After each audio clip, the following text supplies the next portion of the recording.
tem golom je Nastja ponovno dokazal, da velja za enega boljših izvajalcev prostih strelov na svetu. Lani je namreč na svetovnem Free Kick Masteru v španski Malagi osvojil 4. mesto. To je tekmovanje, na katerem se izberejo imena igralce, ki v svetu nekaj pomenijo, in da si del tega, sem bil zelo ponosen. Potekalo je vse na visokem, na vrhunskem nivoju, in vse, kar je bilo treba narediti, je bilo, da streliš, mislim, da 9-krat na gol, in meni je to v kvalifikacijah zelo dobro uspelo. Bil sem prvi v skupini in potem sem čakal na tisto finale, v katerem sem bil zelo zadovoljen, da sem v finalu, ampak po finalu nisem bil zadovoljen, kajti ni bilo, spet mi je manjkalo malo sreče in mislim, da bi rezultat bil lahko še boljši. Na Ptuju bo tako jutri in v sredo potekala športno-zabavna prireditev Noč nogometnih kraljev, v sklopu katere bo potekal tudi prvi slovenski Free Kick Master.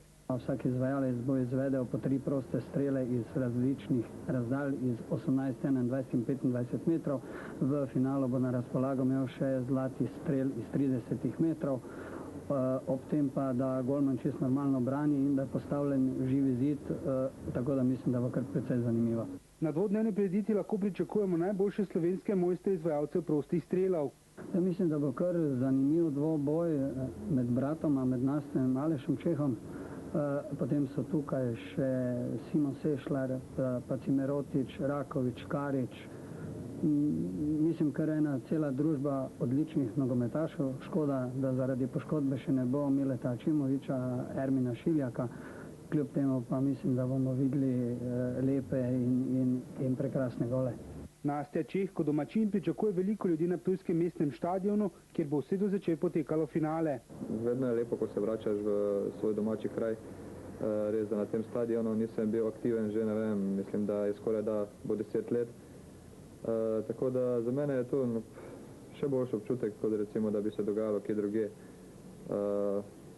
Bomo videli, jaz sem pač nastopil v tem finalu, kaj bo pa pač, bomo pa videli po vsem tem. Jaz verjamem, da se bo izbralo na stadionu, na ptujskem stadionu v sredo kar nekaj in da si bo z veseljem pogledali pač to tekmovanje. Zmagovalca slovenskega Free Kick Mastera pa zraven nagrad čaka konec decembra v nizozemskem Amsterdamu svetovni Free Kick Master, kjer se bodo zbrali najboljši izvajalci prostih strelov na svetu.